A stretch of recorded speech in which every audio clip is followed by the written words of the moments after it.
Hello and welcome to Rosberry Crafts, my YouTube channel where I share all my crafty adventures. Today is August 27th, 2023, and this is episode 66. Welcome to all you new subscribers and welcome back to all you returning subscribers. I really appreciate new and old viewers. The numbers on my channel have been slowly creeping up and that just fills me with delight. So thank you. If you haven't subscribed already and you would like to, go ahead and click that button right now and get it over and done with. Then you know when I upload a new video. So now that we're getting to the end of summer, I'm definitely going to be recording more on my weekly basis as I do through the rest of the year. And look forward to chatting with all of you. So my name is Roz.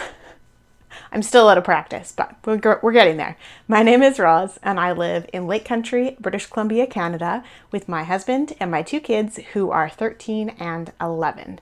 And they're about to go back to school, so they're happy about it too, so it's good.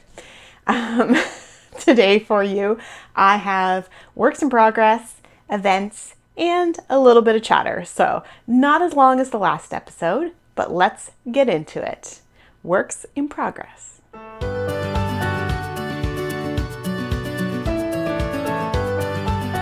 Most notably, I don't have what am I wearing or finished objects. And it's only been a week and it's still summer here. I'm not wearing any wools today. However, we did have a couple cooler days where I wore my hinterland and some wool socks and some leggings. And I was like, it's fall, but now it's 30 degrees outside Celsius again. So, it's shorts and t-shirts and that's just how it goes around here. We will get warm weather until like the end of September. So and I don't have any finished objects, but I am so close on a finished object, but not quite. And we're going to talk about that one right now. So my Stonewall pullover by Alicia Plummer is so close to being finished. Okay, I got to bend down and get it. I'm trying a little bit different of a setup, but it means that all of my stuff's on my floor. You can see my door. Oh well, next time. All right. There's so much sweater here, guys. So I have two sleeves. I only had one sleeve and not even a full sleeve last time. And you can see this marker right here with my fun little origami star on it is the center panel. And I have started to make the V for the front. So let's go over the details. You can see right here is where I had stopped. I hadn't knit any on the body. I had finished that before, and then here. So this sleeve, I had gotten up to this point, so I knit the rest of this sleeve, this entire sleeve, because there's my dingle dangle right there, connected them all together, knit half of the yoke wrong, undid it, and picked up the stitches, and then reknit it correctly. Not the fault of the pattern, my fault, because I skimmed the pattern because I was like, I know what I'm doing. And I missed a word that was very important. Decrease every other row. It makes a difference. But this pattern is coming along nicely and I keep holding it up to my body and I love how it looks. I'm going to try not to bump my mic too much, but it's the sleeves are going to be nice and long and it's going to be perfect for over tunics. And I'm still alternating skeins, which is why there's yarn just hanging everywhere. And I think that's working out good for my color management. You can see right at the beginning of the sweater, I didn't alternate every row for skeins, and you can see it kind of swirled, and I'm okay with it. It's not as obvious in person, but then I did here, it's much more variegated. So the sleeves I did not, I just did in one skein, and I think it looks okay because it's a smaller circumference, so you don't really notice if there's pooling or anything like that. So yeah, the yarn that I'm using for that one is Fireweed Fiber Co. And it is her, Cedar worsted in the color Purple Kush. I don't know what that's a reference to, but it is a beautiful, deep, variegated purple, and I love it. I also was looking in my sweater drawer when I was deciding when it was a cooler day what to wear. My Hinterland is a very similar shade of purple, and my R&R hoodie is a very similar shade of purple. And I told Mike that that's my husband, I told him that I have a purple sweater problem, and he said, and? It's like, yep, it's fine. It doesn't matter. If I like purple sweaters, I like purple sweaters. Okay, so that is the progress on my stone wall. I'm crossing my fingers for a finished object for next week. Next up, I'm going to talk about, I didn't work on this one a lot, but I have gotten to a new color, so it's fun to see. Oh, and my hair is in it. These are some fingerless mitts that I'm doing for Mike, and yes, they look like a sock cuff because it's basically the same. But I'm just going to keep going with 2x2 ribbing for a long time. It's all in the pattern. This pattern is the Dream Fingerless Mitts by Marcia Healy. I've knit it a few times before. It's easy to modify. It's just a great basic wrister pattern. He likes to wear wristers when he plays video games in the winter because it's cold downstairs. And we don't have any heat in the room that he plays video games in. So, well, that's not true. We do have heat in that room, but it's like an electric heater, space heater. So it's not the overhead heating, the central heating like we have everywhere else, because it was an add-on and we didn't put it in and blah, blah, blah. You don't need to know all that. The yarn that I'm using for this one is the Mustache Perfect Match in the Hogwarts colorway. So we've got a bit of Gryffindor to begin with, and now we're into Ravenclaw. If you know your Harry Potter. There you go. Okay. And I have one more project. I almost forgot. It's definitely going to be a shorter episode than last week's, but that is also okay. This is more like a typical episode. Last week I was catching you guys up on a lot of things. Okay. I'm a little tangled here, but that's okay. So I showed you my litmus cowl. I worked on this a lot during our summer adventure. So I've got this kind of deep orangey red color, and then the orange color, and it fades. I'm gonna scoot it up. It fades into the yellow, and I had just started the green. So I'd gotten to about here, and I finished all of the green, and now I'm fading into the blue.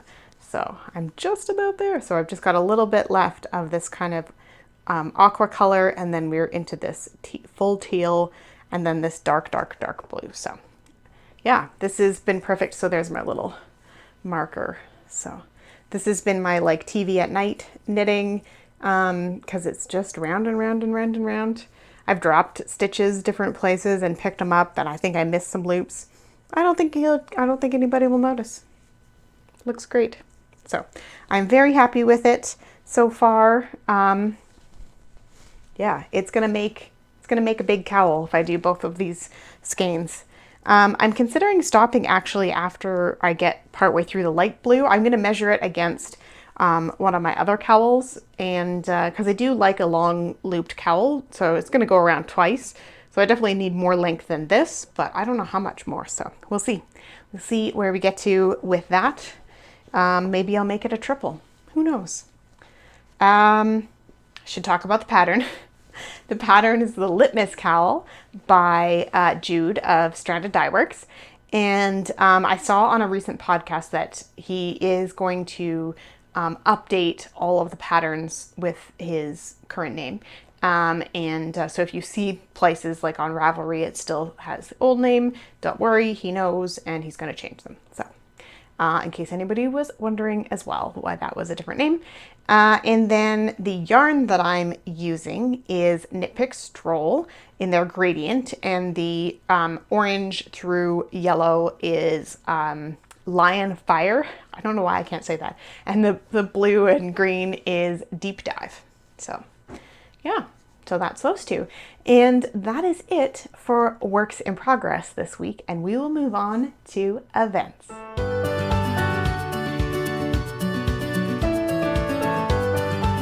This week for events, I'm still only participating in one at the moment, but I do have one upcoming, which I'll quickly talk about. So right now I am participating in Stash Dash, and this is hosted by the Knit Girls. You can look on their website for any of the full details that I'm not explaining very well. Basically, you set yourself a goal for the summer. I think it's like sometime in May, I can't remember when, until the end of August. And I set myself a goal of 5K, and I'm not going to meet it, but that's okay. It was just a goal. I did not predict, if you've watched last week's video or any of my other travel ones, I didn't predict what it would be like to knit in humidity, or to not knit because there's humidity. So I did not knit as much on our summer adventure as I thought I would. And so, you know, I'm making up for it in the last couple weeks since we've been home, but, and it's fine. I'm fine with it. It was just a goal. It's like it's just something to strive for, something to shoot for. It doesn't upset me that I didn't make the goal, but I mean, it's the 27th, so I still have a few days, I guess. I'll probably finish the sweater. I'm hoping to finish the sweater. We have Dungeons and Dragons tonight, so I'll definitely get a couple hours of knitting in there. And yeah, so we'll see, but I'm not too worried about it. It's always fun. I participate every year, even probably it's like 50-50 whether I get my goal or don't get my goal. And I just like to see, and I do totals, if you're new here, I do my totals, how much yarn has come in and how much has gone out on a monthly basis. And then I do like a year roundup, and I do like an inventory over Christmas, usually somewhere in Christmas break or in January. I take all my yarn out of its cabinet, which is right here. I don't know why I'm leaning over. I take it all out and, you know, reweigh it and make sure that everything is up to date in Ravelry. And I actually did do that fairly recently as well. I do it like, I try to do kind of make sure that I'm updating everything in my spreadsheet halfway through the year so that, sorry, I got fluff on my face, so that it's not such a big job in January, but anyway, you don't need to know the details of that. All right, so the other event that I will be participating in, which starts in a couple weeks, is the Pigskin Party, and this is hosted by Boston Jen, who is Jen of the Down Cellar Studio. So Boston Jen is her name on Ravelry. You can find all the details about the knit along on the Down Cellar Studios website, which I will link down below, along with everything else that I talk about today. And so it's a 5-month-ish knit along. You have to start a new project on or after that date, but then you get points for different things and sponsored events and blah, blah, blah. There's all sorts of fun stuff, and you get put into teams so you can kind of chit-chat with your team or chit-chat with the whole group, and it's just a fun knit along. It's also a very no-pressure situation, so right up my alley. So that's upcoming. Let's move on to chatter.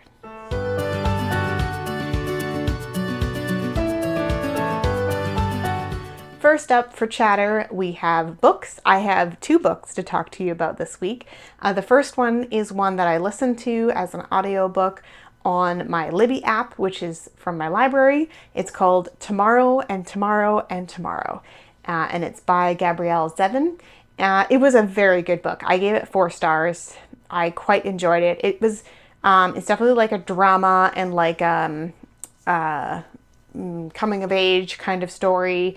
So it basically follows these 2 video game designers through their life, from very early, like does flashbacks to like very early in their life all the way up to, you know, kind of the peak of their career and you know, kind of on the edge of it there. So it was very good. It was very well written. The way that she does the kind of flashbacks to things in their childhood were very at the right moment when you're already thinking about like, well, why is this? Oh, it's because of this thing that happened in their childhood or something. So it just, the timing is good. The characters are really good. They're interesting. You know, it explores a lot of the ideas of like different types of love and different types of friendship, different types of, you know, love that is in this world. So, yeah, it was a very good book. I highly recommend it if you're into that kind of book. And the other book that I read, and I mostly read on my Kobo, this one again I did read on my Kobo, and I got it from Kobo Plus, which is a subscription service that we belong to, and it's called Undying Magic, and it is the 5th in the series, and it's from TJ Green, and it was just as good as the rest of them. I'm very invested in the characters in this book now, and yeah, I've already started reading the next one. So you know it's a good series when you just can't put it down, right? So those are the 2 books that I finished this week, and we'll move on to the rest of my chatter. Last time that I recorded, we were kind of on the downhill from the fires, and luckily in our area, everyone has been allowed to go home now. There are still some areas on alert, which means they need to be prepared to leave at any moment, but they're not on evacuation order, which means that you need to leave immediately. So they're allowed to kind of go about their day, be at their house, but they need to be able to like pack up and go at a moment's notice. So, yeah, good news in that everybody is able to go home. There were very few structures lost here in Lake Country. West Kelowna is a different story. That was a very, very, very large fire, and it did take out quite a few houses. I'm sure you can find it on the news if you're more interested. I don't want to quote anything incorrectly. So. However, on Tuesday, we got a huge downpour of rain, and not just like a 5-minute downpour, which is what we usually get in the Okanagan. This was like hours and hours of rain. There was some lightning, and there were definitely a few spot fires that they caught and put out right away, but there was a ton of rain, and it helped a lot. So it was good. It was good. The kids are enjoying their last week of summer vacation. This week coming up, they're doing some training for being leaders at the school, and then they're helping with the new student orientation. So they will be in and out of school this week, not doing schoolwork, but just being leadership, which is awesome. And yeah. So they've been doing all the fun things, lots of video games, movies, and they've been out for a few bike rides because the smoke has decreased enough that we were able to go outside, which is nice. And they built a fort in the rec room and then slept in it, just things that kids do. And with one of my kids being just into the teenage years now, it's nice to see them getting along so well and playing together and just enjoying being kids instead of the teenage-ness. I don't know if that's a word.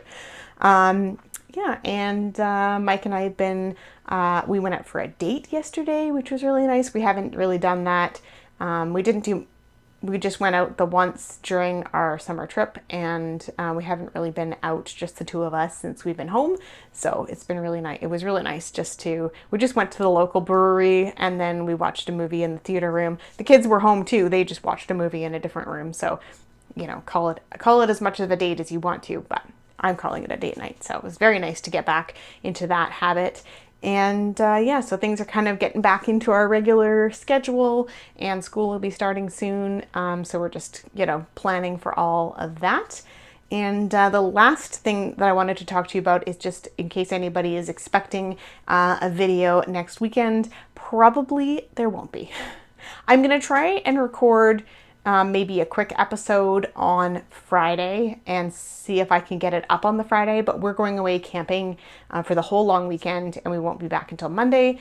So either I will record later on Monday or sometime next week, or I might just skip that week if I don't get it done on Friday. So who knows, but I will be back once the kids are back in school, which is on, I don't know what day, the 5th of September, which is the Tuesday.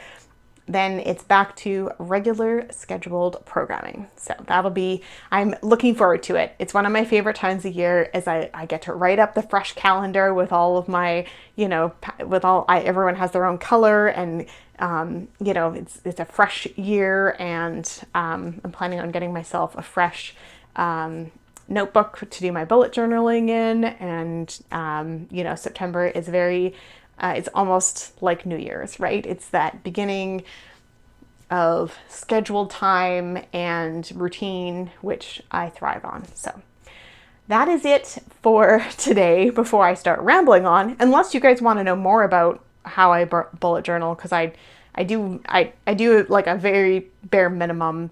But right now I kind of have everything in 3 different books. So I'm hoping for this September, now that I've kind of got the different pieces of my life that I want in kind of a cohesive way, to put it into one book.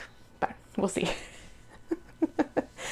Anyway, if you guys want to see more about that, let me know in the comments down below. Otherwise, we will see you guys next time. Bye!